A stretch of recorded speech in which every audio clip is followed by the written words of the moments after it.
I heard that the ABC special that we did, the same one that Amy was on, inspired you to make a change in your life. So tell us what happened. You were watching the special and you saw Yes. Amy. You heard her story. Yes, I was watching this special and, I had actually quietly started the medication in January of that year, earlier that year, but I just didn't want to share it with anyone. But hearing the personal stories that were shared about how, GLP-1s were really helping people take control of their health and really just, changing their relationship with food, it really motivated me to really give it a really true shot and hopefully, it would work out for me too. I had great hope.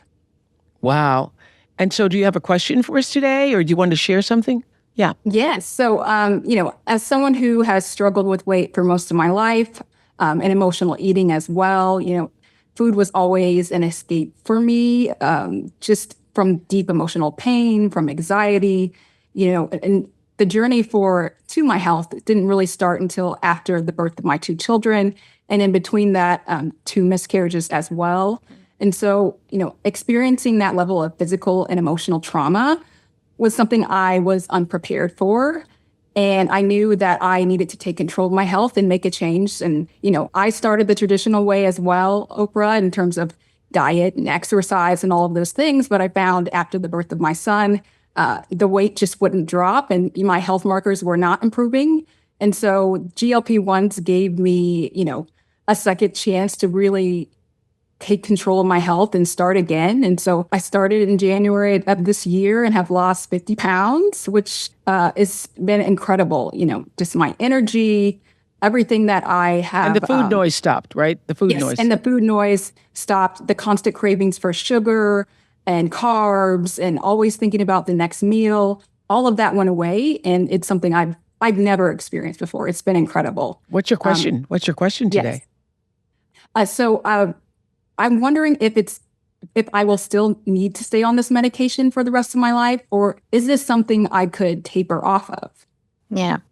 I think that's a great question. It's probably one of the top questions, if not the most commonly asked questions that my patients come to me with. Right now, what we do know is that obesity is a chronic disease. It's a chronic disease. So let's say that you had high blood pressure and you started taking a blood pressure medicine. What would happen if you were to stop taking that blood pressure medicine? Your blood pressure would go back up. Same thing with diabetes. If you were taking insulin, if you stopped taking the insulin, your blood sugars would go back up. And what we're seeing in not just in clinic, but also in trials, we just conducted a trial. It was 3 years with one of the medications, is that the weight was completely maintained while people were taking the medicine. And then when the medicine was stopped, people started gaining back the weight. Now, what I can say is we see the same thing in clinic. So that is the case with most of my patients. What I usually do when patients say, well, I really like to see what happens when I stop, is I decrease the dose. I go down on the dose by just a little bit, by one step. And then I say, come back and see me in 2-3 months. And they come back and see me and we see how they're doing.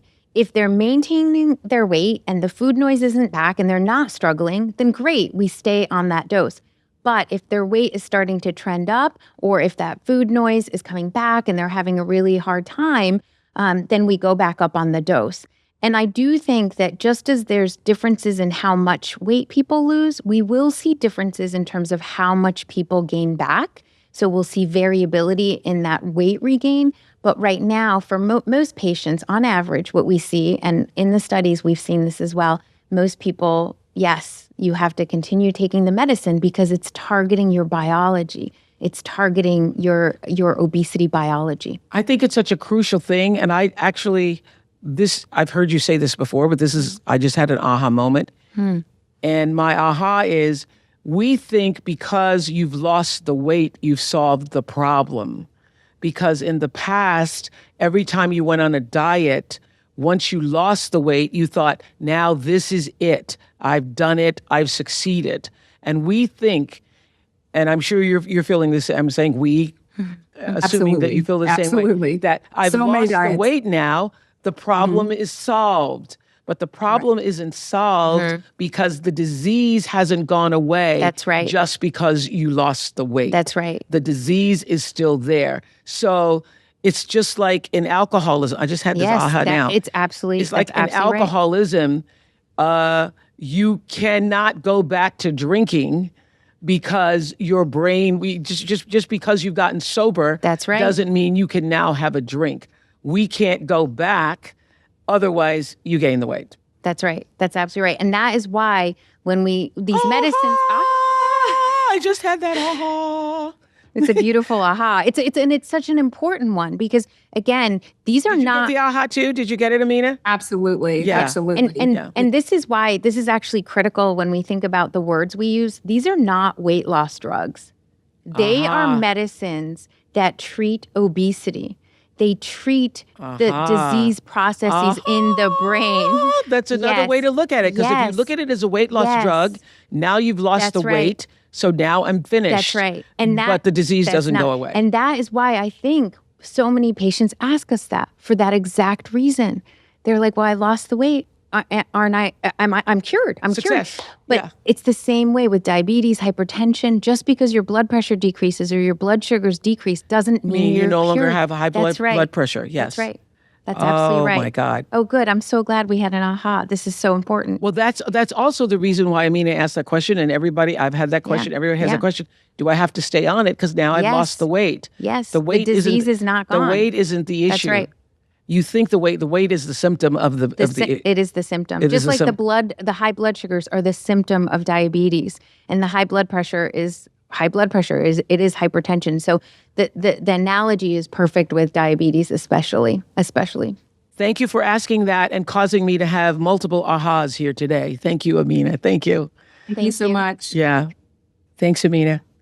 Let's talk about all the different, it seems like every couple of weeks or so, there is another disclosure about what these obesity medications have revealed in terms of helping people drink less alcohol and not obviously lowering blood sugar, but what are all the other health benefits that we are discovering? Yeah, I mean, there are studies coming out about heart disease, about heart failure, about improving knee pain, obstructive sleep apnea, and all of these are obesity-related diseases. I even heard Alzheimer's.